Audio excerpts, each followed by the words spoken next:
আসসালামু আলাইকুম।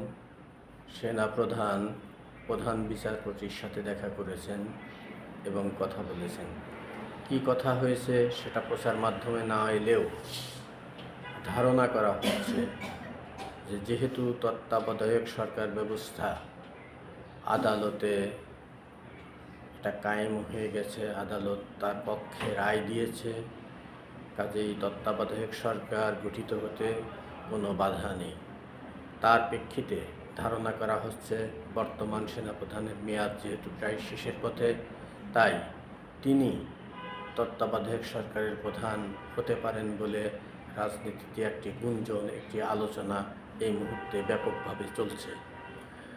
তো কি আলাপ হয়েছে বিষয়টি সেনাপ্রধানই ভালো বলতে পারবেন বা প্রধান বিচারপতি ভালো বলতে পারবেন। তবে রাজনীতিতে যে ধারণাটি সবার মধ্যে আছে এবং করা হচ্ছে, যে গুঞ্জনটি ছড়িয়ে পড়েছে, সেটা হচ্ছে যেহেতু ডক্টর ইউনূসের সরকার একটি ব্যর্থ সরকার হিসাবে জনগণের কাছে পরিগণিত হয়েছে, প্রমাণিত হয়েছে, আইন শৃঙ্খলা পরিস্থিতি সহ দেশের সার্বিক পরিস্থিতি নিয়ন্ত্রণ করতে বর্তমান অন্তর্বর্তী সরকার ডক্টর ইউনূসের সরকার সম্পূর্ণরূপেই ব্যর্থ হয়েছেন। আর এই ব্যর্থতার কারণেই সম্ভবত সেনা প্রধানের পক্ষ থেকে প্রধান বিচারপতির সাথে দেখা হতে পারে।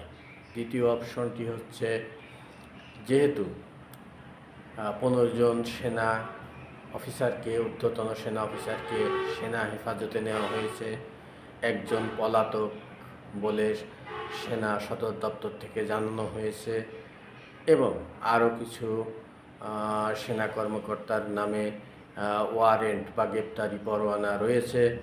সব কিছুর প্রেক্ষিতে এই সমস্ত বিষয়গুলো নিয়ে প্রধান বিচারপতির সাথে সেনা প্রধানের আলাপ আলোচনা হতে পারে। এই দুটি বিষয়ের বাইরে তেমন কোনো কিছু আলোচনা হতে পারে বলে আভাস পাওয়া যায়নি।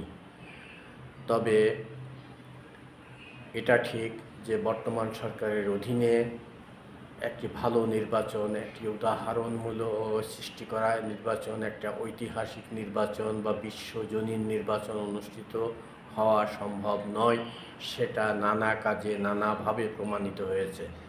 ফলে তত্ত্বাবধায়ক সরকার অপশনটি যেহেতু উচ্চ আদালত থেকে এসেছে, সে কারণে তত্ত্বাবধায়ক সরকার গঠন হওয়ার পসিবিলিটিটি এখানে সবচাইতে বেশি বলে ধারণা করা হচ্ছে।